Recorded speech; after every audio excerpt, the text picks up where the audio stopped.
নিজেরে কন্ট্রোল করো।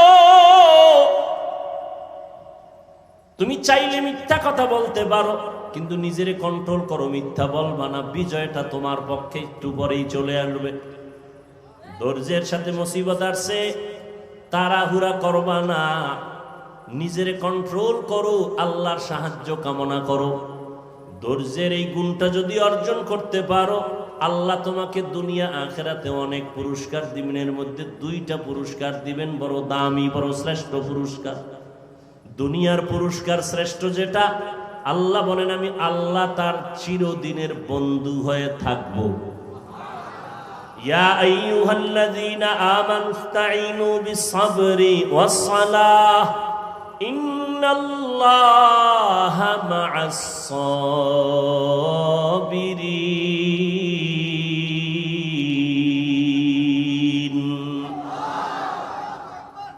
দুনিয়ার পুরস্কার আল্লাহ তার বন্ধু হয়ে থাকবেন। আখিরাতের শ্রেষ্ঠ পুরস্কার হলো, আল্লাহ বলেন আমি তাকে বিনা হিসাবে জান্নাত দিয়ে দিব।